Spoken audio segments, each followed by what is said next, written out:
Good evening, ladies and gentlemen. Welcome to tonight's meeting. In accordance with the Openness of Local Bodies Regulation 2014, this meeting is being live streamed and may otherwise be recorded, filmed or communicated by all the media platforms. Recording of this meeting will be made available on the Council's YouTube channel shortly after the meeting.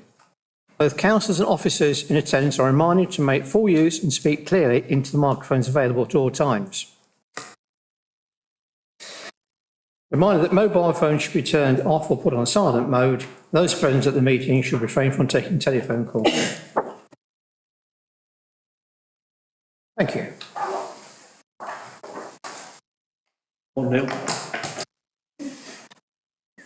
Any apologies for absence at all? Yes, we received apologies for absence from Councillor Linda, Councillor Eaton and Councillor Gattaraya. Thank you. Any substitutes at all?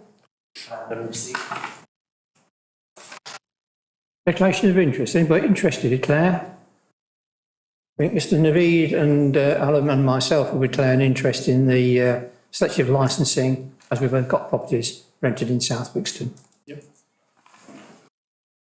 Missed the previous meeting, you'll wish I sign that as a true and accurate record? Great. In the blank piece of paper I've got.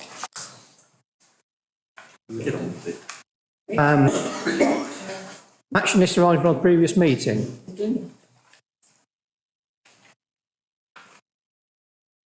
All of the actions on the action list, the Chair, are included in the report later on, so they'll be picked up as and when officers do their presentations. Thank you.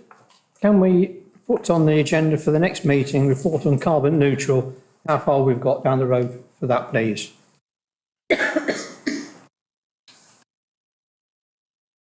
No petitions or deputations? On receipt, Chair. Corporate performance. Agenda item number 7, pages 8 to 56. Please happen, please. Thank you, Chair. Good evening, members. I'm here to present an update on the corporate performance for Q2 22-23. In January 2022, the LGA conducted a review. 2 key recommendations were for a new vision and corporate plan to be created. Vision was signed off by members in full council in July 22, and it is proposed that the corporate plan will be presented to full council in February 2023. This report contains KPIs which relate to continuous improvement in line with our corporate plan 2019 to 2024 and statutory KPIs that will be delivered as business as usual. There are 44 continuous improvement key performance indicators. 41 are due to be reported in Q2. There are 24 statutory key performance indicators and 18 of those are due to be reported in Q2. For both continuous improvement and statutory KPIs, the indicators are categorised by each objective and service delivery arm. Each target has been graded using red, amber and green status rankings. There are 2 other ranks, blue for an indicator where workers might get in, and white where their systems are outside of the control of the council delivery and therefore cannot be ranked. I would like to now refer members to Corporate Performance Section 2.4, where I will go through the continuous improvement KPIs first. So for the continuous improvement KPIs, out of 44, 41 are due for reporting at Q2. And out of that 41, 38 were green status, 3 were amber status. There were no red statuses. This equates to 93% green, 7% amber, and 0% red status. In comparison to the first quarter, April, May and June of 22, the percentages were as followed. 85% green, 15% amber and 0% red. Looking at the continuous improvement KPIs under our corporate objectives, we can see that 11 KPIs are green and on target for building, protecting and empowering communities.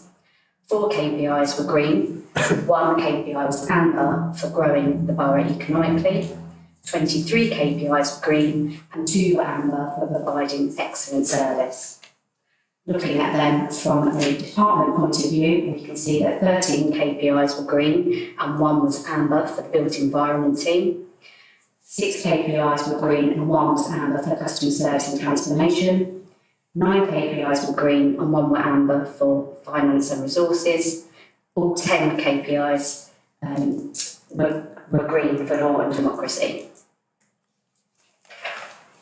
I will now take you through the statutory KPIs, so please be directed to 2.5. There are 24 indicators here and 18 were due for reporting at Q2. Out of that 18, 17 were green, 1 was amber, with no red statuses. This equates to 94% green and 6% amber. In comparison to the first quarter, April, May and June 22, the percentages were 90% green and 5% amber, 5% red. Looking under the KPIs under our corporate objectives, we can see that 5 KPIs were green for building, protecting and empowering communities. There's no statutory KPIs for growing the borough economically. 12 KPIs were green and 1 was amber for providing excellent services. Looking at them by department, all 7 KPIs are green for built environment. There are no statutory KPIs for customer service and transformation. 4 KPIs were green and 1 was amber for finance and resources, and all 6 KPIs were green for law and democracy. Chair, if I can hand back to you now to take members through the exception reporting, and if there are any questions, myself or the relevant heads of service will be happy to answer these.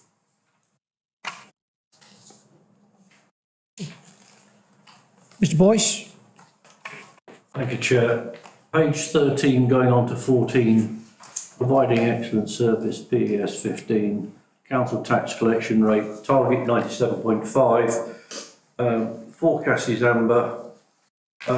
If you read what it says, I'm more inclined to say it should be red, because the implication of other authorities seeing a greater decline in town as a result of cost of living crisis in effect household. Are we going to make 97.5 or not? I think the general direction of travel has been positive. In terms of the forecast, we are assessing the forecast outturn. We may not make the 97.5% at this stage. I'm not able to confirm that. What I can tell you is that our position across Leicestershire, we're ranked 5th across the 7 districts, and our performance has improved alongside completion of actions within the collection rate action plan.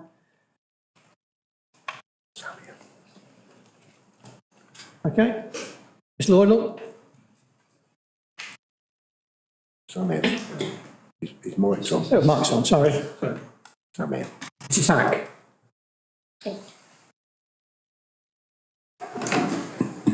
Thanks, Chair. Just on page 14, PES 13, the recycling target.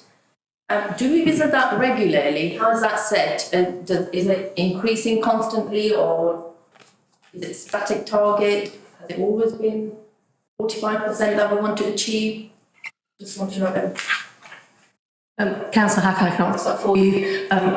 We have to submit statistics on a regular basis quarterly, and then they are reported out. We're measured nationally and across the borough as well. We're actually positioned quite well from a point of view of those statistics. So we do review them on a regular basis, hence reporting them into the Service Delivery Committee on a quarterly basis as well. Yes, are we moving in the right direction? We are moving in the right direction, yes. Any further questions? No? Carry on then.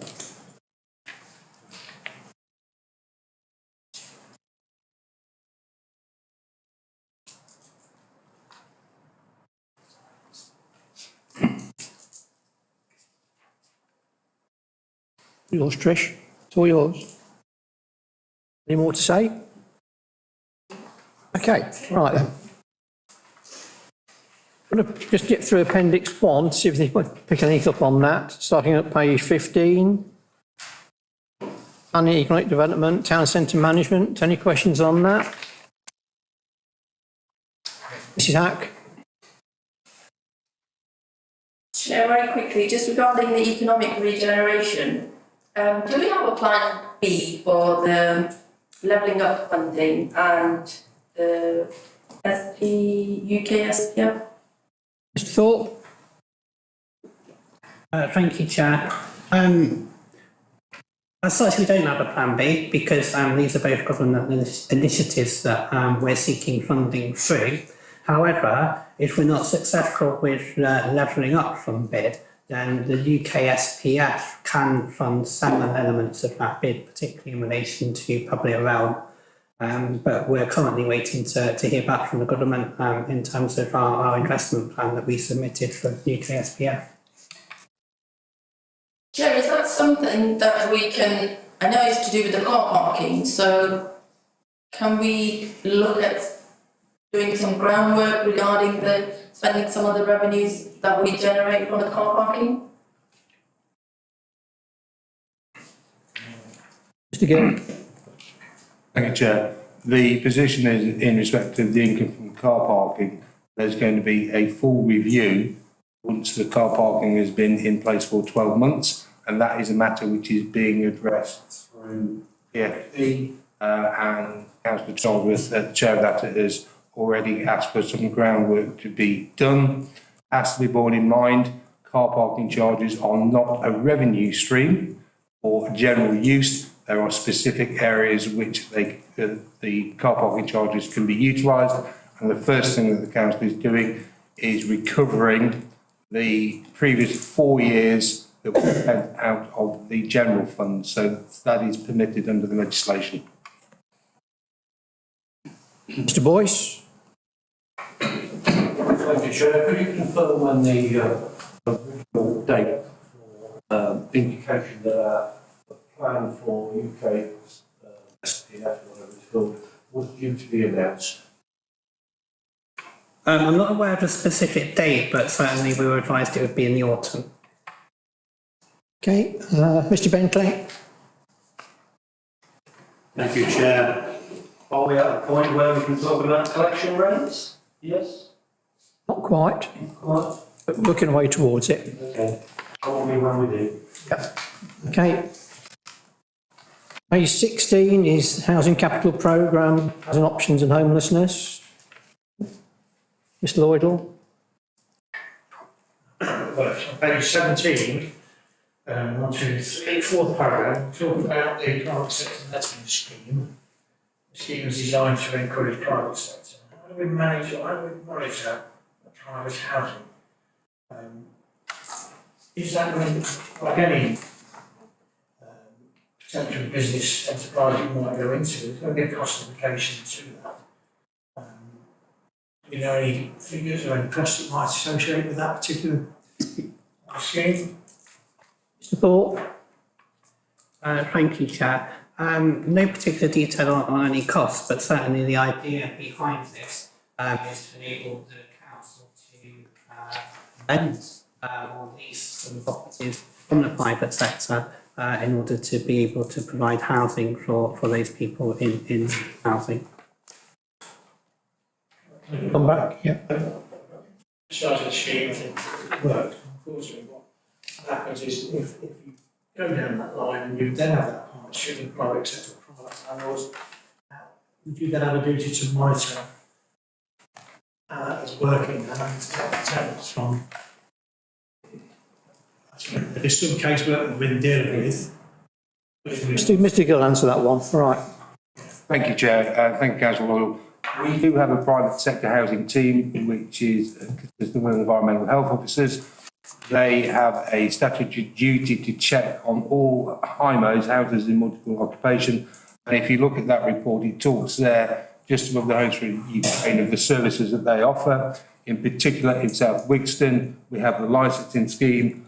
The government is currently negotiating and considering extending that sort of licensing scheme to all private sector rental properties across the whole of the country, and that team will pick up that work. So, Okay. Mr Boyce? Yeah, on the housing capital programme, do we keep any money back on an annual basis for issues that may arise within the year which require a capital spend? Mr Thorpe? Yes, we do. We have a general housing improvement programme budget, so that that budget can be used reasonably flexibly to account for anything that might arise during the course of the year. Okay. Any further questions? No? Mrs Hack. Thank you. Thanks, Chair. On page 18, Chair, it talks about two projects, the Home Gadget project and the Safe Spaces. Do we, as a council, put any money towards that? How does that work? Mr Thorpe. Thank you, Chair. Both of those projects are run through the light bulb programme, of which we delegate our services to. So yes, we certainly help to contribute funding towards that through the funding that comes from central government. Do you know if any of our residents have benefited from those projects? Yes, I know that those projects have been benefited by residents in the borough. I don't have the actual statistics with me, but yes, it's certainly open to residents that live in the borough and some have benefited from it. Mr Thorpe, on page 17, talking about Homes for Ukraine, can you put a bit of meat on that bones? 10 households, guess, go down to 8. Yes, Chair. So 10 households have volunteered to be part of the programme. 8 of those households have been taken up and have families from the Ukraine living with them at the present time. Thank you. Right, we turn to page number 20, and Mr Bentley wished to ask a question about collection rates. Thank you, Chair. Just so I'm reading this correctly, the table, percentage of debit collected and national rates collected, it's cumulative. Cumulative, if you can say that word right. So in July, we had a target of 38.71%. That's 38.71% of the 100% at the end of the year, I take it. And that it's being done like this because we collect our council tax over a period of 10 months. Is that correct? Mm-hmm. I just want to know that I'm reading it correct. So at the moment, we've collected 56% of the year's total. Okay, so we're breaking it down into 10-month periods. Yeah, okay. We're also doing the same with non-domestic rates, which at the moment we're above our target rate. But the paragraph just above that says that that may be due to COVID relief funds being given to businesses. If that relief fund doesn't continue, could we be looking at a drop in non-domestic rates? And have we any idea about what impact that would have on this council, funding-wise? Mrs Bingham. So I'm afraid I haven't got the detail in terms of the impact on this council. If you like, the COVID additional relief fund has bolstered our collection rate, so it's given it a bit of an oomph and it's made that step change in terms of the collection rate. That is not going to dwindle because that money has been received. What we might see over the coming periods now towards the end of the year is that collection rate kind of slow, if you like, back to the level that we've been operating at. So that's the effect of the COVID additional relief fund. So we're not looking at any net loss throughout the whole year then, really? The way that business rates is calculated, any under collection this year will actually impact through the collection fund deficit or surplus that will hit the accounts next year. At the moment, in developing the draft budget for 23-24, officers have not calculated that, and that's something that we do over the Christmas period and run up to January, and the production of what's called the NDR1 form, National Domestic Rates 1 form, which essentially sets the budget for the following year. As part of that calculation, that's when we'll look at what's happening in this year and whether we forecast any deficit for the future years. There is a deficit on the account for this year that relates to a previous year in terms of funding, and unfortunately it's just one of the complexities of operating business rates and the way that it's accounted for through this collection fund process, which has a timing difference. So essentially the effect will be felt next year. So I'll be able to tell you as part of the Q2 position, any effect of underperformance, if you like, or under collection effective this year. Thank you. Okay, any other questions? No. On page 21, communications and marketing, which Bishop, no, Tracy, sorry. No, Mrs. Hatton. Mrs. Hatton, sorry, yes. Can you explain the table to us, please? Absolutely, Chair. So in terms of, I'll go through each point, perhaps explaining it to you fully. So the total subscriptions, that is where we're looking at how many people or businesses, so sometimes it's a business email address or sometimes it's a personal email address, but how many people that have signed up for our email subscription service, which is called Double Delivery. So that's 4,506 people or businesses that have signed up. The UK average, it's not really the most comparable thing, but we still look at it. That UK average is, across the whole of the UK, and you've got much, much larger councils, and so we would never perhaps get to that point where we would be, in the 22,000s. But it is there just for information. And obviously, we only just brought the Gov delivery system in April, so you would expect us to be nowhere near the UK average anyway. So 4,506 is a good starting point for us as the council. In terms of the subscriptions per subscribers, that is the different topics within the Gov delivery system. So we have 10 topics at the moment, and on average, people are looking at least signing up to 2.2. We're above the UK average on that, so that's really encouraging. In terms of the percentage of audience reach in the last 90 days, this shows the percentage of subscribers that have received at least one bulletin from us in the last 90 days. So that's what that is. There's 86.7% of people have received a bulletin for us, so one of their topics, or at least one. Again, that's really much higher than the UK average of 64.2. The engagement rate, this is the tricky one, so please bear with me, members. This shows the percentage of subscribers that have clicked or read or engaged in one way, shape or form with one of our bulletins in the last 90 days. So to explain this to you fully, if I give you an example, so if you had a person A and they've signed up to 10 different topics, let's say they've received 10 different emails from us in the last 90 days, but they only open one of those, okay, that person A would count towards our engagement. So they would be part of that 75.3 because they have engaged with one of the emails that have been sent to them in the last 90 days.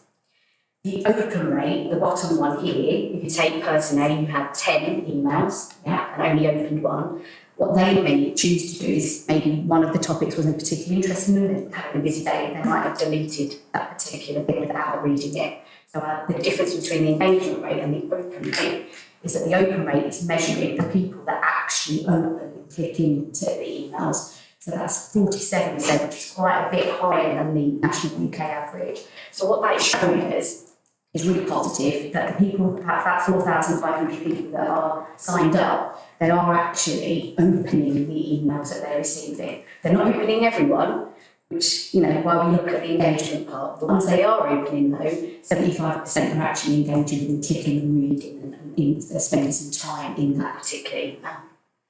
Hopefully that explains the stats and figures, so happy to answer any questions. Okay, well, happy with that. Oh, sorry, we've got Mr. Carter. We're pecking this thing. Mr. Carter first. Okay, thank you, Chair. My question is about the total subscriptions. 4,506 depends what you use as your comparator, but I chose to use the number of households in the borough, and that suggests to me we've got 19% of subscriptions. But I think you mentioned there may be business addresses, there may be more than one subscriber at an address, so possibly lower than 19%. That's not the highest figure. Now, what I'm interested is, we've got to that figure in 7 months. do we have any indication of how quickly we've got that? Are we on an exponential? Are we beginning to plateau? And I think for future meetings, I would quite like to see that progression, to see how it's progressing. Because, and do you, the other, I suppose the linked question to that is, do you have a realistic target of where we may get to? So, you know, you may say, with all the best will in the world, 75% is the best we could ever achieve. So it's all of those questions about understanding how we're progressing on that particular data line. Okay, so I'll try and answer them in the order for you. We absolutely do monitor it on a monthly basis. We started in April this year, so I do have those figures. I'm happy to share them with members. We started in April at 2,476. Have grown steadily. You see a bigger increase over summer. In August, for example, we got to the 4,000 mark. So we see a steady increase of 3,400 extra people per month. And then we had a little bit of a leap between July and August. So we're having a big push on the types of emails that we were sending. There was things like the Jubilee happening, people perhaps maybe word of mouth sharing the news. So we are looking at, and we are measuring that every single month. So yes, absolutely take your point. We will now, I don't know how interested the other figures were for you. If you want, I can just put the growth figures in, members, or I can add that. It's completely up to you. We'll do that on a monthly basis. In terms of where we want to be targeted, it is difficult to compare us to other councils, but we do speak to other councils that are in there. We haven't got a set target yet. We'll probably be looking at setting one for a KPI next year for continuous improvement. So we'll come back to you with that. But we're going to be very cautious, I'll be honest with you, because it is a slow grower, it's a slow burner. But we are advertising it heavily in the paper comms. Coming out to all residents in the borough shortly, and that will hopefully we'll see an increase there. And we have got some planned marketing comms to keep growing it. We haven't set target yet, but we will be. Okay, thank you very much. Thank you. Ms Allen, please. Thank you, Chair.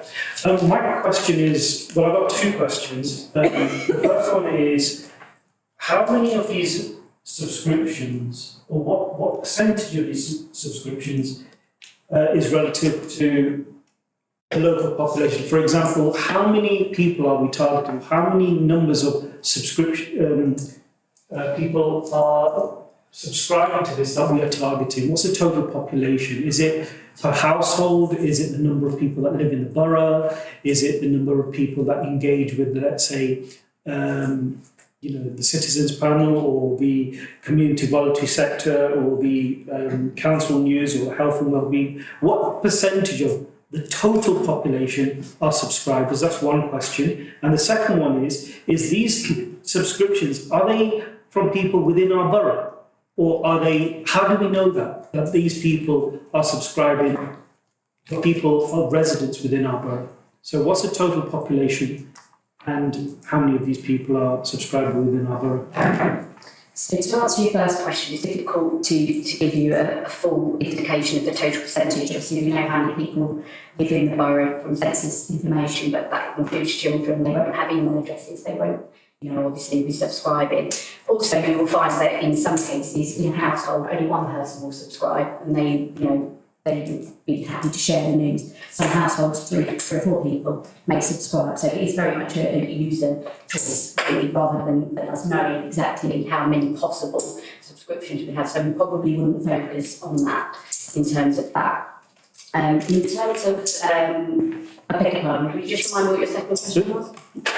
Sure. The second question is, how many of these subscribers? Yeah.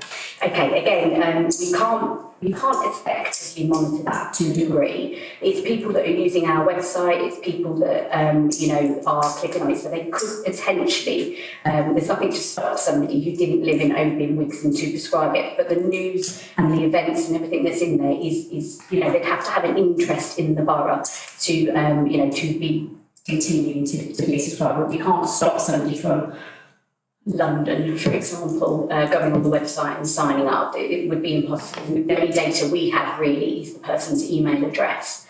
So it is difficult to say. But again, generally what we've found from speaking to other people that have this in place is that it's mostly local people. Certainly with businesses, again, there'd be no real interest for business in Loughborough, for example, to be signed up to our e-business news for OWBC. So again, you would find that it would be unusual for people outside, many people outside the borough to be interested to be part of it. And there is no way of us factually knowing where the person resides. If I could just come back on that then. We know how many people pay council tax. So we would know roughly, in terms of vans, how many people, I suppose, engage with our council tax system. Through the website, is there any way of capturing those people who need to pay their council tax and knowing roughly what numbers they are relative to how many subscribers that we've got? Yeah, we would know how many people are registered for council tax, but there could be 4 or 5 adults living in a property, 3 grown-up children, a husband and a wife, for example, and you'd only have 2 of them registered on a bill, so we still wouldn't really know exactly. So we can know population, we can know how many people are registered for council tax, but we wouldn't accurately know, exactly how many people we're targeting. So we have to just generalise and then hope that, from our perspective, what we would like is, every household to be engaged in this way, because that would be the most effective way of communicating. But there's people out there that will not engage this way through choice or through the fact that they're not digitally inclusive. So again, it is difficult to say exactly where we're targeting. So it is general. We could try and do some maths, but they will never be 100% accurate. Okay, thank you. Mr. Boyce. Councillor Carter read out what I was thinking. Read your mind. Mrs. Hack. Thank you, Chair. Just going back to Councillor Allen's question, the top figure of 4,506 subscribers, it doesn't really seem fair comparison if we are a small borough. Is it not possible to have a percentage of a total population of a particular area and have that comparison rather than doing the actual numbers? Yeah, we could look at doing that and we can compare that for sure. I mean, we've just literally put what we know out there in terms of benchmarking and making the point in the text below that it isn't the most comparative thing for us. We are disadvantaged being a small borough, obviously, in terms of that. But yes, if you want us to look at that, we could do a percentage. Can we have both, please? Yeah. Numbers and percentage. And in terms of people paying the council tax, I know that only few people, it could be 1 or 2 people registered on to pay the council tax, but can we go by as a rough guide by the electoral register, people who are registered to vote? No? I think so. No, that's just in terms of numbers, not to actually target them, but numbers. Go on, Mr. Gill, give us a legal definition of that. I don't think there's any issue in providing the total electorate for the borough. Yeah. But going any further than that would be a misuse of the information that actually belongs to the electoral registration officer, not to the council. In terms of numbers, having the numbers. Well tried. Well tried. Ms. Lloydell.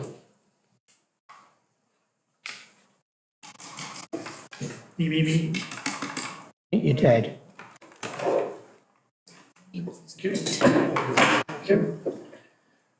Yeah, just going back to the figures, it's very interesting, and I know we're moving down this road of technology and everything else.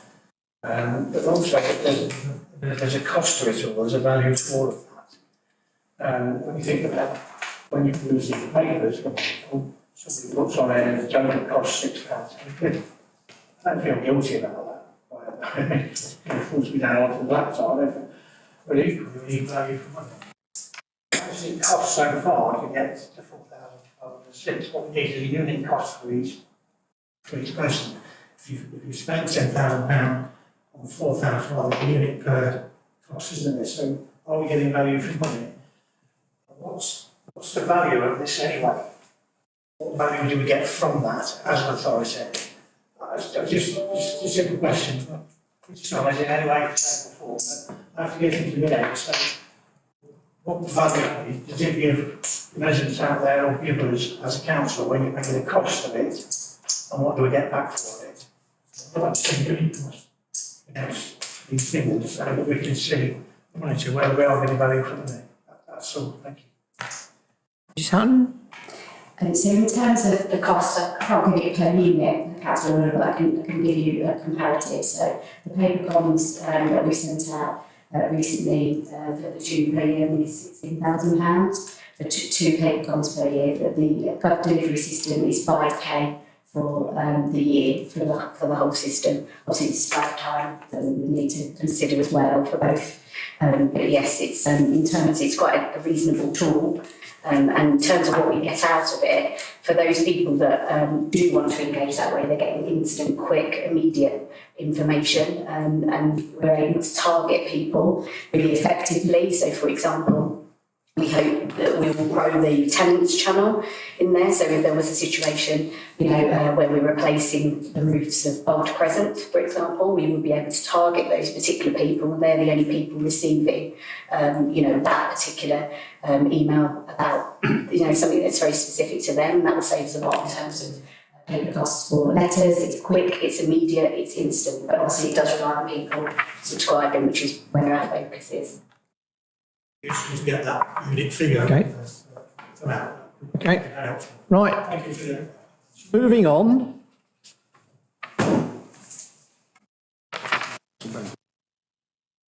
Councillor Bentley has his.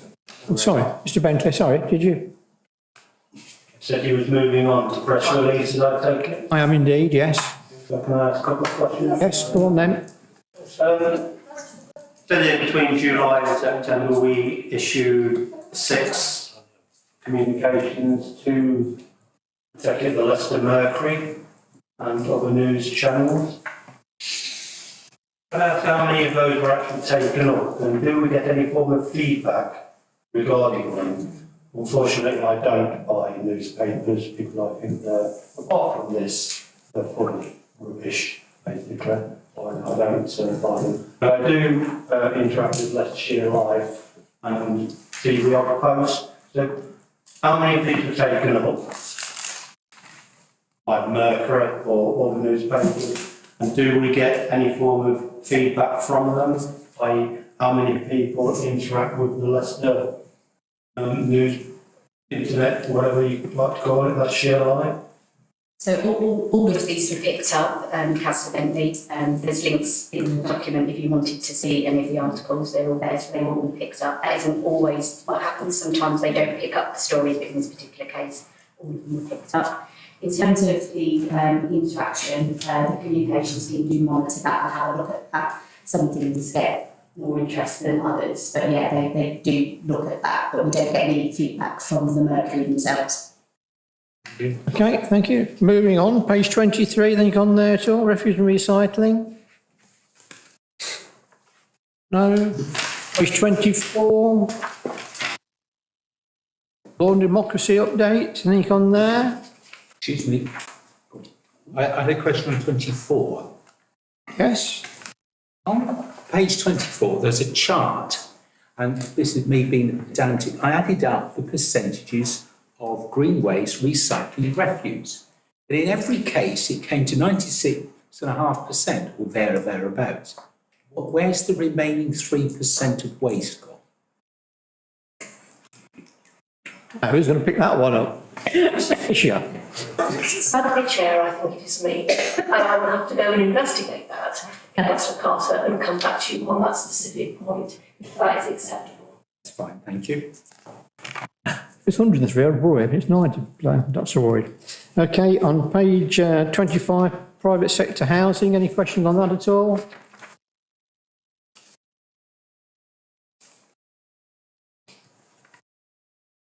Page 26, selective licensing, where Mr Naveed and myself have declared an interest in that, so no questions.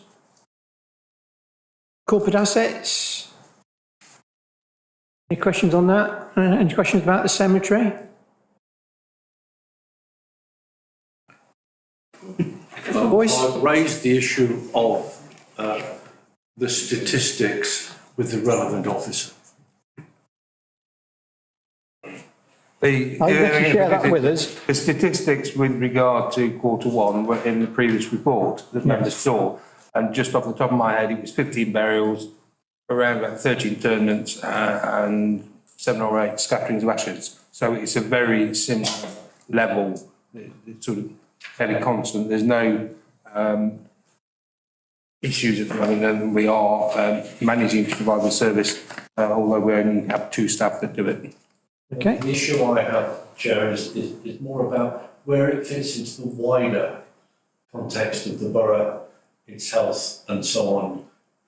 And I think that is a piece of work which can carry on separately. I'm not querying the facts, merely the interpretation, which is something that can take place. I'm sure Mr Gill will take that on board. Thank you, Councillor Bolter. That's nice, right. Moving on, page 27, Clean and Green, Community Wellbeing, Leisure Service. No. Page 28, it's all about Leisure Connection. Page 29.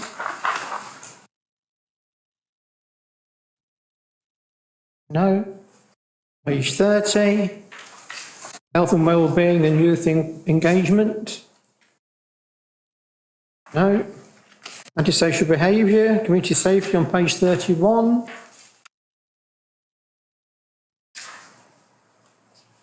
Page 32, types of antisocial behaviour.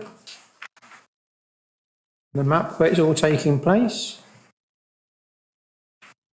No. Then we come to Appendix 2, which is Hatton's department, I think. Should we just go straight through that if there's any queries? Page 34.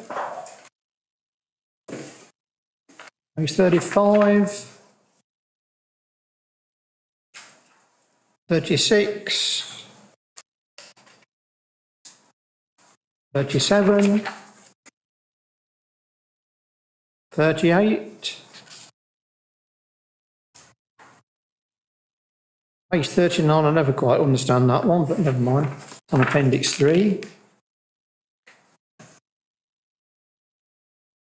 And Appendix 4, that's about light bulb.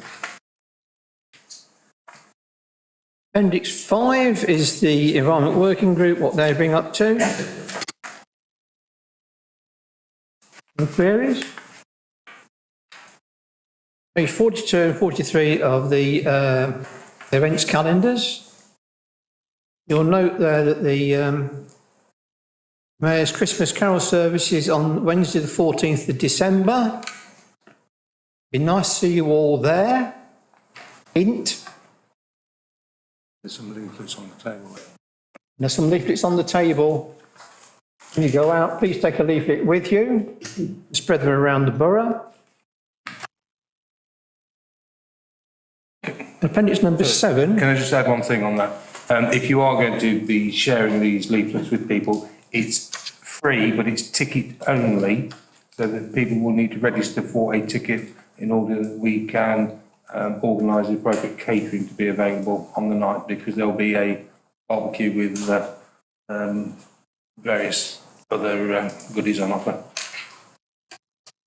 Don't tell me you're cooking again. Yes, I am, Chair. Right, okay. I'll get the food inspection on you the next day. Yeah. Okay. Mrs Hack. Sorry, Chair, I just spotted on page 36, the average call time for September has gone up. Is there a reason behind that? Page 36.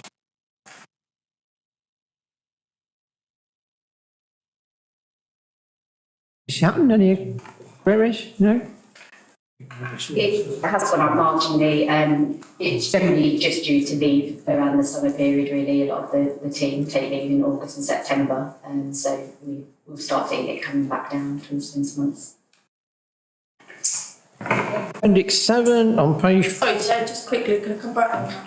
Is that due to number of calls going up, or is it just In August, queries? In August, it's due to the calls going up. People on holiday, often like people taking time off for children, will actually ring the council and do their council business there, so the calls go up. But also staffing, more people take leave during the summer months, so it's a combination of both. Page 44, appendix 7, corporate complaints. Any questions on page 45? No? 46? 47?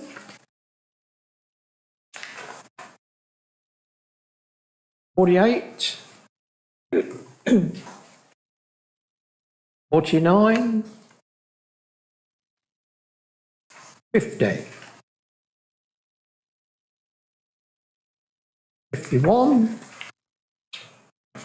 Slow it up. Sorry.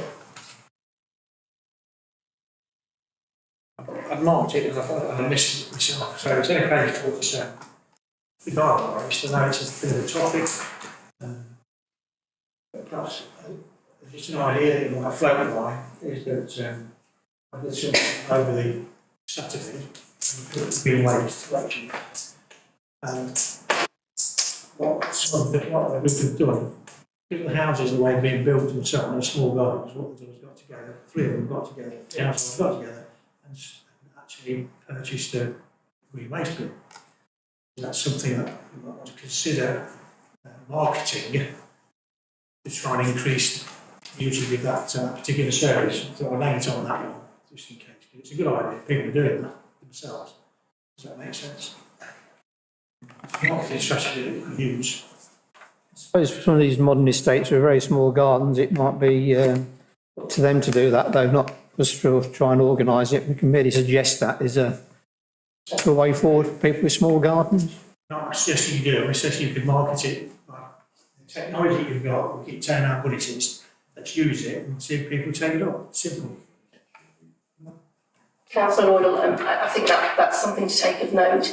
I know we are due to report back on garden waste in PFD and potential opportunities, so I'm happy to look at revenue generating ways to increase garden waste income, so I'm happy to take that away and look at that.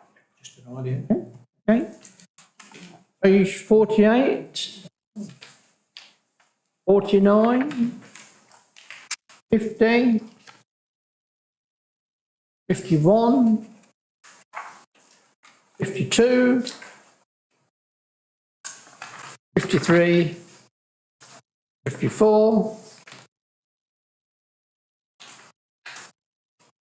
55, 56. No? So we note those reports, do we? All happy to note those reports? Okay. Agenda item 8, Mr. Strategy. Mr. Marbrook, over to you.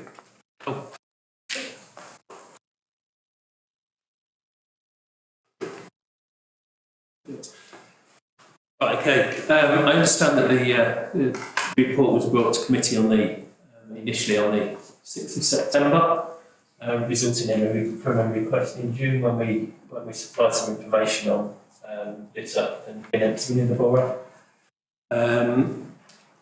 So on the 6th of September, the draft strategy was compiled to be agreed at that point. This is developed based on an action plan and some costs being requested in terms of moving it forward to bring it to this committee. The action plan has been compiled. I think everybody should have a copy of it currently. And I understood to be discussed at this committee. I don't know if anyone wants any more information on it at this point or whether there's any questions. Okay, we did ask for we have the action plan for this committee and also the costing of collection from bins. I don't know if Mr. Gill has got any further information about that. Yes, Chair, you did raise this with me earlier today.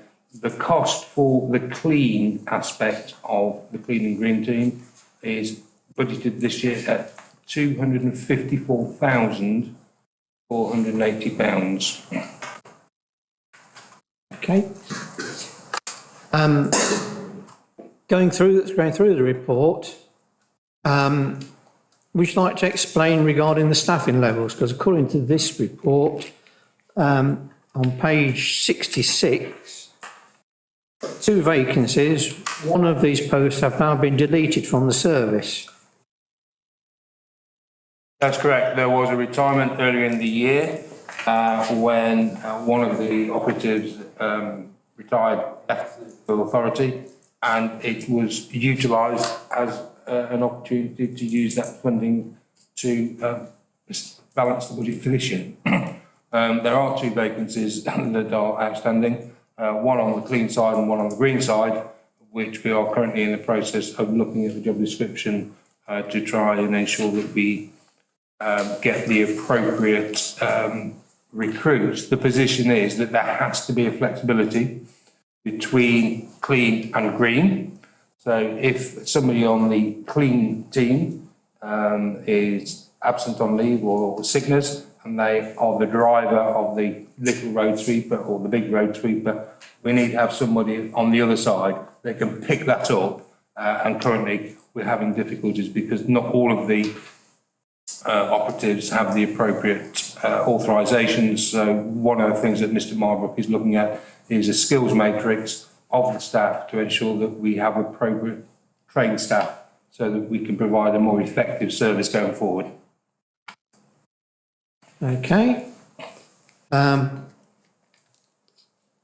Carrying on to that same page, I'm a little concerned on the 3rd bullet point, where it's talking about the town centre stainless steel bins. Too small for their purpose and locations, in a poor state of repair, health and safety hazard for passers-by using staff emptying them. Can we have a report from the health and safety officer, please, Mr Gill, regarding the suitability and safety? That's not a problem, Chair. Following on from our brief conversation earlier, members will be aware that we did apply for a grant for bins when Mrs Lennox was here, and we received a figure of £21,000, which was utilised to buy the new bigger bins. The issue with the town centre bins is that they are too small for the use that they have at the moment, because once you put a pizza box in it or something else, it blocks it up. And they've been in situ a number of years, and they are showing signs of age, shall we say. I'm happy to arrange for the health and safety officer to do a survey on the basis that if he does it, he discovers that the bin is actually a health and safety issue, then his recommendation at that point would be remove it, to remove that health and safety issue at that point. We'll then have to come back to members, and members will have to take a view on how they intend to provide a litter bin service going forward, and if needs be, we will have to submit applications for grants and or a capital bid to replace those. Okay, thank you. Any other questions on this report? Mr Lloydell. Yes, thank you. We say all that in the document, not currently strategy, that's all that's in at the moment, it's a strategy. It's a common theme that we will provide clean and safe, everything accessible all the way through. They're all nice words, and we'll make sure that we put them into practice. When we talk about educate, infrastructure, community engagement, etc. Is all this going to be done digitally?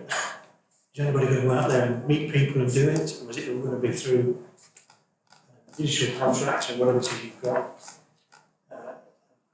There's a, when you talk about campaigns and doing things, I'm not reading about it, there's a list of campaigns run by other organisations, that's fine. Using social media, which we get quite rid of now, because when you say, well, we're going to have to target, we're going to do it electronically. Well, we've got these brand new bins and they're just black, there's nothing on them. You've mentioned the Keep and Clean Side. On their website, you get all these leaflets and stickers and all sorts of things which you can put on these things to get the message over. So I welcome it, but at the same time, it's how you're going to do it. Saturday, with all those people that are around and talk to you because you know who you are, most of them don't, they're not online anyway, and they don't use that sort of thing either. would say out of 10 people I spoke to, 7 said no, we don't use them. So it's how you capture and get those people to understand what you said, what your strategy is. It doesn't need to be a paper strategy or an academic strategy, it wants to be a practical one. It then says, this is how we make people aware of it. And we can help that as councils ourselves. The use of the code of practice and this referee published by, that's a useful document, that's gives you the guidelines on what it's all about, and standards that you should operate under. Copies of it, not giving copies out to other people. It's how you want to do that. It suggests that we, when it talks about, we'll mention this code of practice again on the well-known website. Again, we'll mention on our website. A lot of people, thousands of people on the website. We know that. We've got the evidence to sustain that strategy. The balance here, get it over the website, we equally get it over to people that are not on it. The 10 people I spoke to, well, it's more than that. 7 are not on it. How are you going to get to those? We keep missing the point. What are we doing in a parallel world? No, we're saying, yes, we're happy, we've got statistics here saying people are doing it, people are online, people are happy with it. When I go out there and actually talk physically to people, they're not on it. Some are, some do it, but a lot of people aren't. I welcome it, it's great, but how are you going to do it? How are you going to get out there? And that's the bit I get frustrated with, is when you talk to people, I talk to officers and say, I'm going to say it's on the website. It's on the website. I'm interested in that, but I don't know how you're going to get out there and talk to people, real people, and say, this is what we're going to do, we want to be involved in that. That's the frustrating bit I've got, because I talk to people, real people, not robots, and they tell me they're not doing it, not getting it, so I've got to pick the chops around. Don't get me wrong, you're doing some great jobs here, but I think we're moving down the line of desktop services and we're missing out on reality out there that talks about people. Mr Gill? Thank you, Chair. I think the reality is, Councillor Lloyd, that we're being asked to do more and more and more as officers, and there's fewer and fewer and fewer of us. I mean, in terms of the bins and the bin collections, my team of 8, when they're all there, service 1,300 emptyings every week. So they, you know, it only takes one officer to be off, and if it's the one that drives the van that does the bins on it, it becomes an issue. More than happy to engage with the public. There are various ways of doing it. We have the residents' forums. We can ensure that we have the appropriate paperwork from Keep Britain Tidy that we can share at residents' forums.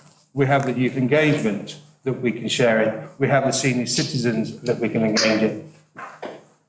The issue is about education and communication.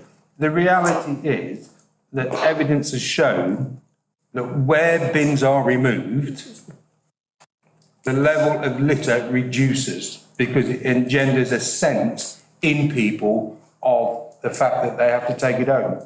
National trust areas, national parks, very rarely have a bin. You won't find a bin when you walk in across Snowdonia. They may be down at the bottom by the car park. We have so many bins that are in the wrong areas of the wrong type, which causes the problem. And the other thing, with the greatest respect, every time a member puts in a service request, because there is a bin in their area that is full, and they ask us to go and empty it, it disrupts the schedule that we have. So if I've got somebody in South Wigston who's emptying on the round and I get a complaint from a member in Oadby, if I respond to the member's complaint, it means the bins in South Wigston are knocked out of sync. We're also trying to work with the Wombles, because quite often you will see bags of rubbish that they've collected, which is great, I don't have an issue with it. But if it's not on the scheduled collection for that day, we then have to divert somebody to it, or it sits there for 2 or 3 days until it's due to be collected, and then we get complaints from the public and complaints from members.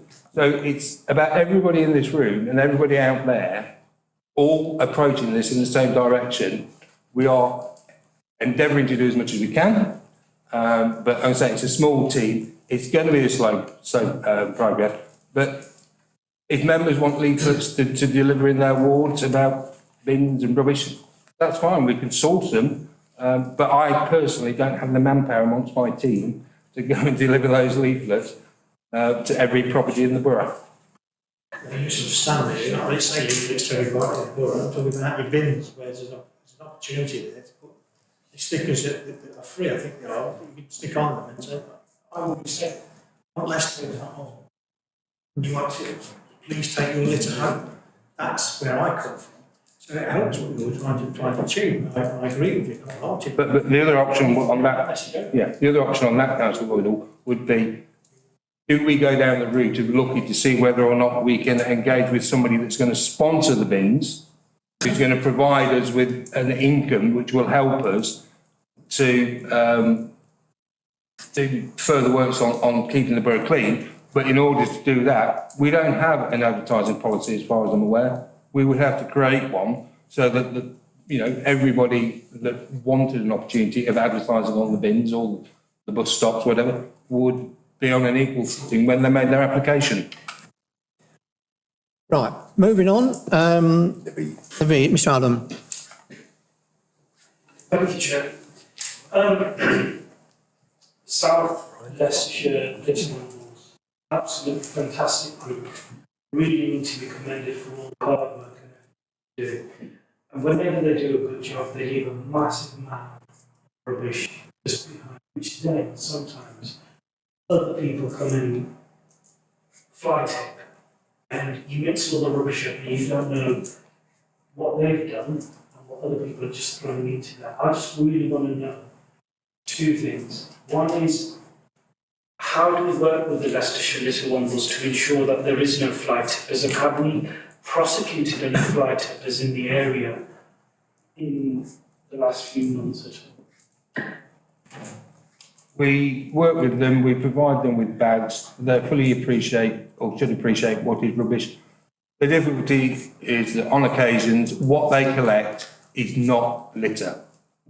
And we then end up in a position, if they start collecting articles out of hedgerows, that bits of car or whatever, shopping trolleys and stuff, that's not litter.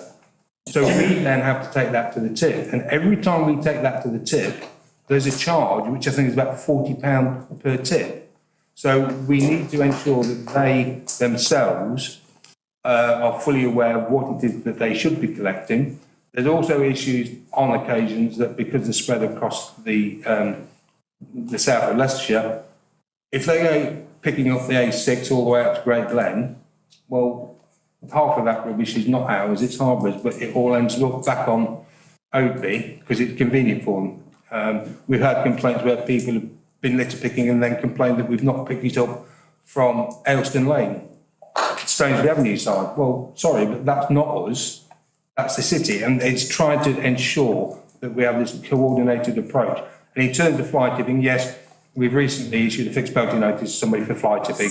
When we become aware of it, we will deal with it. There is obviously evidential issues about ensuring that the staff that deal with fly tipping fully understand, because if it comes into customer services and the Clean and Green or the refuse go and pick it up and just pick it up, then there's nothing we can do. But if there is evidence in there in terms of addresses and parcel labels and things, then we need to educate our staff to make sure that they take photographs of that and then clear the rubbish, and then that gives my officers the opportunity to enforce for fly tipping. Okay, Mr. Carter. Thank you, Chair. I think my point picks up to some extent the issues that Councillor Lloyd-Dell raised, which was an over-reliance on social media. The one thing that I felt was missing from this document was explicit reference to engagement with community groups. So as I read page 63 and how we will do this, it talks, when it's talking about working with community groups, it is talking specifically about supporting national clean-up days and national littering campaigns. as opposed to actually engaging in educating about our policies. And similarly, in terms of community engagement, working with volunteers on page 64, that same theme seems to me to be there. Now, Mr. Gill is indicated a willingness, or the part of the action plan would be to work through things like residents' forums and going out and engaging with and talking to community groups. I would just welcome that being made more explicit in the document, because I think that's, because I've certainly, as former chair of the residents' forum, we've had some very helpful inputs from officers where they've been able to engage with 60 or 70 people explaining about our policies, about approaches to recycling and so on. So just a more explicit reference to engaging with community groups in that way would be helpful. Gil, can you note that in the well, the position is that the strategy is a high-level document. My personal view is that objective 3 is quite clear that we're going to engage and work with volunteers, community groups. What perhaps is lacking is more detail in the action plan of the specific actions that my officers will undertake to achieve that objective in the strategy. Can that be put right, Mr. Gill? Yeah, the action plan is here for members' information. It's a living document. It will change as we develop processes and procedures and move it forward. So yes, there's absolutely no issue with it going in the document, and we can sort that out subject to members approving the strategy, because so far it's not been approved. If you approve the strategy, note the action plan, then officers will take it forward to ensure that it's delivered. Mr. Thorpe, I had a discussion earlier today regarding town centre bins and possibility of, if need be, replacing them by using some monies that are hopefully coming our way in the near future. I know you've got some resistance about that, but it's a way of replacing those. I'd like to just outline what possibly could happen. Yes, Chair, it's correct that in our investment plan for the UK Shared Prosperity Fund, we have included something for town centre improvements and public realm. So that fund is successful. We could use to put towards replacing some bins.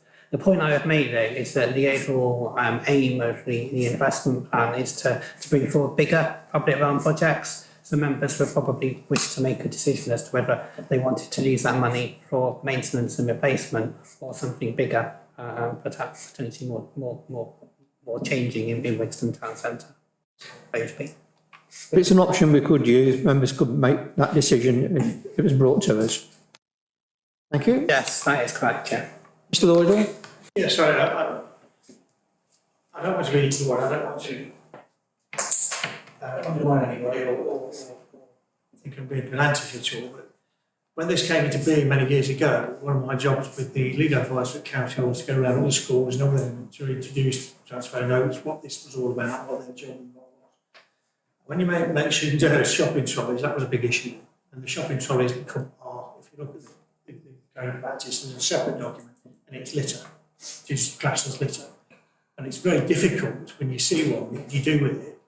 What it's suggesting, what it says, it's easier said than done. It's got Tesco written on it. You get a green Tesco that says your trolley's there, and they haven't engaged in picking it up.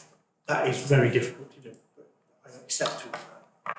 And again, I've come back to you mentioned the cost of all of this. You mentioned the cost, Mr. Gill, and I think it's unacceptable.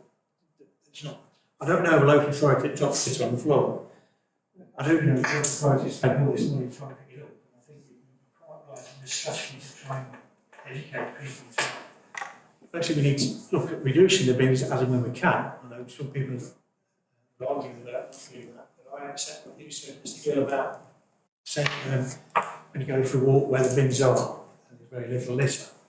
So, if we can reduce that cost, £400,000 or something? 200,000. Yeah. £200,000, if you can reduce that by half, what you can spend that money on improving. So, I support anything that an organisation as part of the community could help us do to try and achieve that, bringing that cost Litter, shopping trolleys are classed as litter.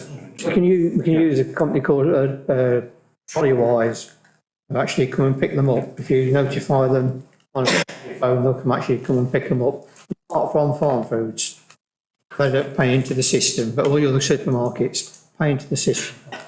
Farm Foods. What we actually do here is we go and pick them up, we take them down the depot, we shove them in the recycling if they're not collected, and then we weigh them in and get the money from the scrap. But it is an issue, and one of the issues is it's about education, because we constantly get complaints, even where people have to pay the pound, they still take the trolleys up to Ayleston Lane car park, or I've seen people walking further down, Ayleston Lane, and it's education, and we do try and do that, but perhaps a few fixed penalty notices, if we catch somebody dumping it for littering, might be more effective.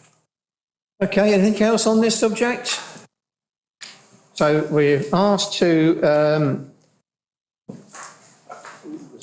set out, report the draft litter strategy to support that with the modifications Mr Gill's going to put in. And note the action plan. And the action plan. Are we happy with that? I should move that. Right, move on, Mr Gordon. Have I got a seconder? Carter? All in favour? Thank you. Got it. Right, we're just about on time. Mrs Fisher now. Just the breaking news, it's actually 1-0 to England, just if anybody is. This is literally too long now, is it? I hope we're paying attention to the meeting, not looking at our phones to see how England are doing.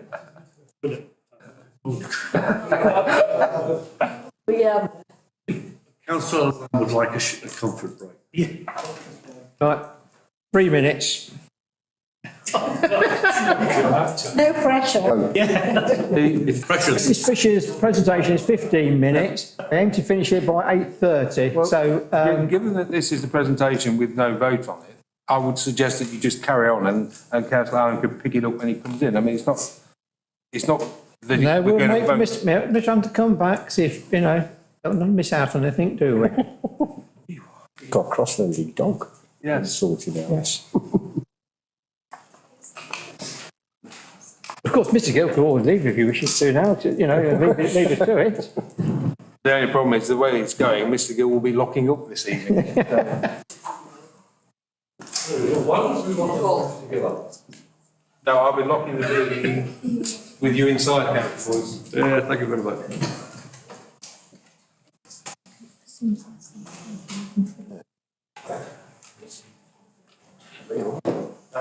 Cold here.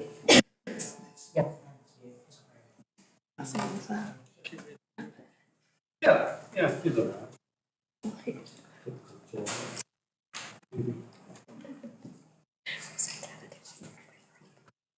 Yes, yeah.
Chair. Good evening, members. At a recent meeting, officers were asked to conduct a series of service reviews across the council. And for transparency purposes, I wanted to share this evening a high-level operational overview of the process of how these service reviews will take place. This includes objectives, approach, the framework, and deliverables. This presentation should give members an understanding of the service review approach in order to enable officers to commence with the service review framework and also start pushing forward the timetable, which is going to be shared at this meeting as well. As part of the progress updates, I'd like to update members on the progress of the reviews through the Service Delivery Committee cycle, and I'd like agreement from members from that, about that this evening, if that's possible. Austin, if you'd like to move to the next slide. No. Perfect. So, yeah. No, it should be back, go back.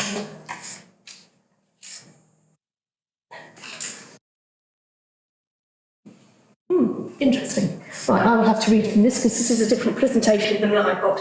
So just go back to the first slide, Sebastian, that's absolutely fine. Second slide.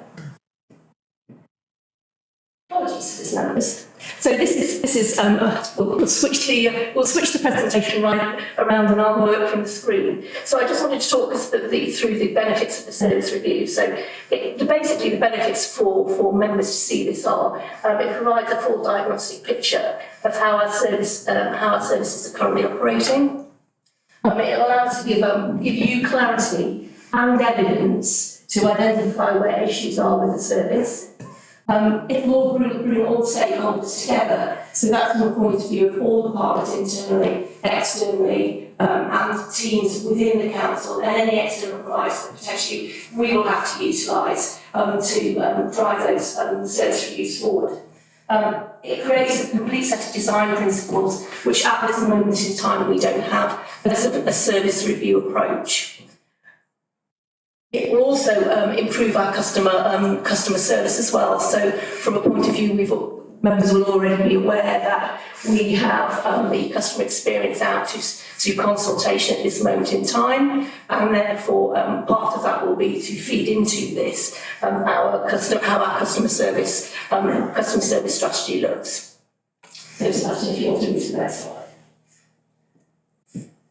So the objectives of the service review, this will be to ensure that the council can deliver services within its funding means and undertake a series of service reviews. One of the plans that with the service reviews is very clearly to tie it in with the financial elements that we have at the moment from the NTFS and also the timelines that are aligned with that strategy. So looking at ensuring that we deliver, the council can deliver services within funding means and focus on potentially services that are of high value and also look at any other further cost implications.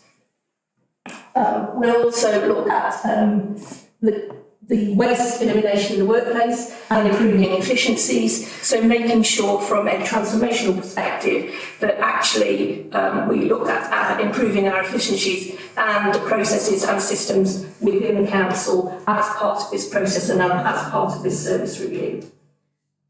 What we also want to do is develop a culture where we identify improvements as seen as normal. So we've already started, as we know, with the customer service improvement function and a journey of continuous improvement, making sure that we embed that in our day-to-day work and actually trying to improve the services that we see that we deliver from an improvement perspective and the customer service and ownership of improvement within the council and the functions and the service areas.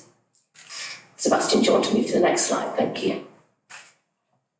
So other considerations that will be taken into account as part of this is is looking at benchmarking and identifying areas of high spending services. So just open one moment, I move to my next slide. So this has been started already as part of the NTFS and fees and charges, and we're reporting back to PFD shortly on that. So we're looking at things like the waste element, which we touched on. We're looking at creating models of alternative delivery and cost analysis. So that's looking at statutory and non-statutory and the cost elements around those. We'll also be reviewing shared services with other councils and outsourcing. And when we talk about outsourcing, that's also potential revenue generating for us as well. And consider options to potentially identify savings along with potential service changes. And then one of the things that we're really keen to do is make sure that we have a really robust framework and process that will drive these service reviews, and there will be certain nuances depending on which service review we actually deliver on, but utilising the council project management process to ensure that we scope the work accurately. We have detailed work schemes that are categorised with actions, reporting dashboards back, and then most importantly, once reviews have been completed, actually identifying an action plan going forward and what changes are going to be taking place.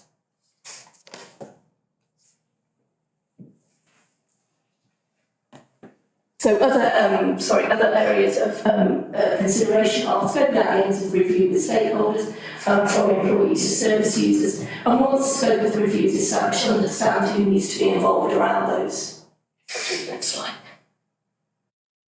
So if I can touch on this service review approach timetable, it's already been discussed internally with senior leadership team and the corporate management team. Obviously, I'm here with the service delivery committee team this evening. What we want to do is create a service review framework document, and that will be done by the 31st of December, and that will be shared with SLT, but also be forwarded to members as well for you to look at.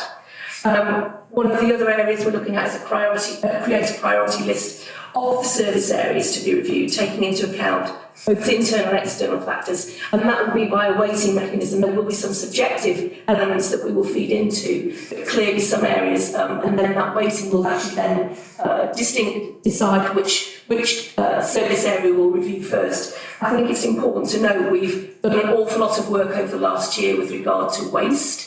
And the waste review that we've done there, and now that has actually got to be parked for the time being until, because there are implications and challenges both from government and county before we make any changes to that. I think we've also started some work around the community and wellbeing team and the community and wellbeing function as well. So they will form part of that priority list. But clearly, the waste will now be, well, as I say, will be part of community and wellbeing. We can report back as part of that committee cycle. Do you want to move?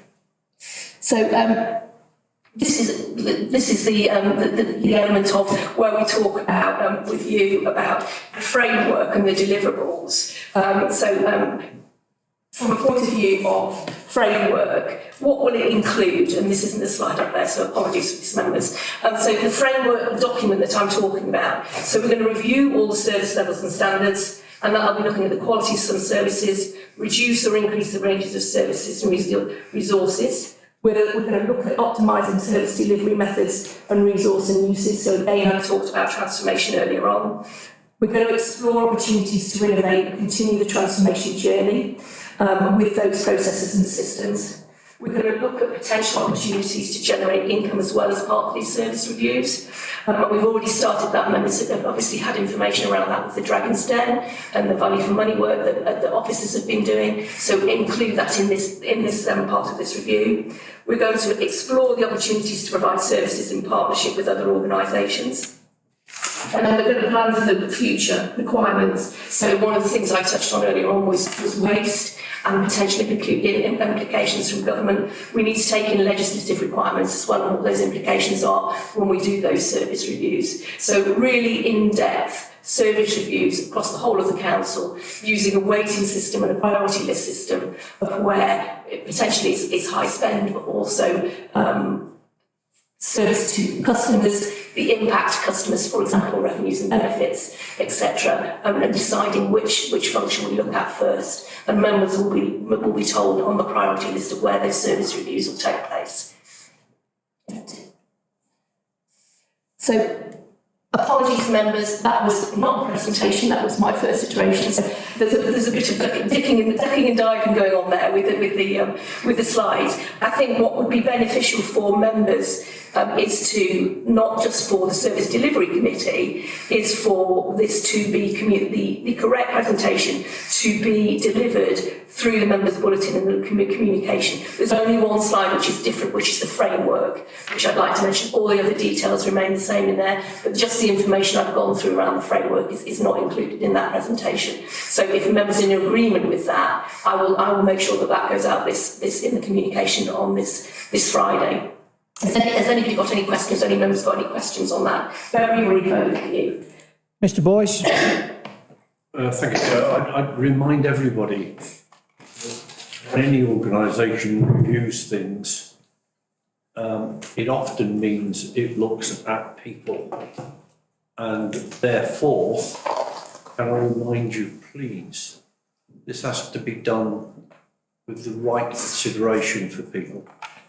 People's jobs could well be affected, and we need to take that seriously and properly. The second thing is,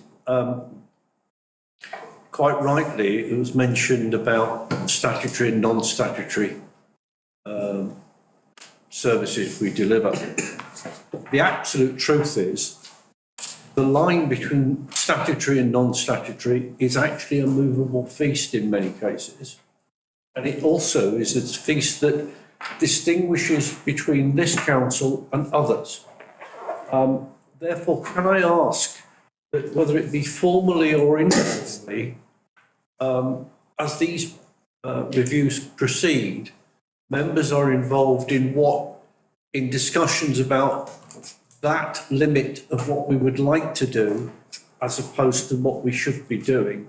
I think that is a proper thing that members have to discuss before final decisions are made, and certainly before final reports are made, because at that point, go back to the first point I made, you cannot put people's jobs at risk 1 minute and then shilly-shally about later.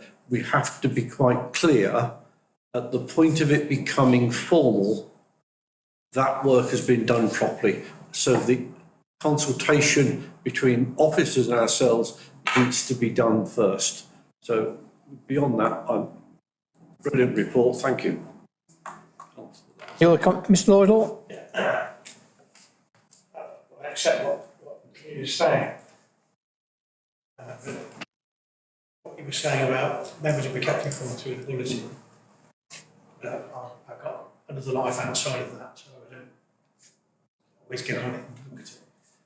I think that probably for me, because it's such an important issue, doing it as an academic way, so I call it an academic way, it's both things slip through the net. I hate to think that when we do change it, and we say this power was in the bulletin. That sneaks in quite a lot. So, if we're going to do this, we need to be quite clear what it is that's happening, be up to date, even if it's an emergency meeting or whatever. Let's not again go down every day and say, what's in the bulletin? Because that gets a bit boring, that does. Because not everybody, unless it's specific and highlighted or read and ringed, so that's, you must read it. I think perhaps in the new year, Mrs. Fisher might like to get us all together and explain how she's going and where we're going with this one. Chair and Councillor Lloyd, I think one of the things I mentioned about the members' bulletin was I'd send this presentation out because I think it's relevant to all members, not just the Service Delivery Committee members. I think there is a mechanism as well of we can link it back to the sustainability reporting if there are potential savings, and also the Service Delivery Committee cycle. So there's a formal process of the process of where we're going and how far we've got and where the service reviews we are currently conducting at that point. Does that suffice, Councillor Lloyd, or do you? Jury's out. Okay. Perhaps you and I can have then a discussion about further enhancements about how members can be updated on the service reviews. Okay. I think it'd be an idea for Mrs. Fisher to have arranged a meeting with members, though, to talk through this on a more interesting basis. Chair, I'm more than happy to do that, and I know there's some sessions, work sessions that members have on on a specific evening, I'm more than happy to run a session specifically around that. Potentially when we've got that priority is to share that with members. Okay, thank you. Any other questions at all? No? That concludes this evening's meeting at 8:30. Spot on. Thank you, Rich and Dee. And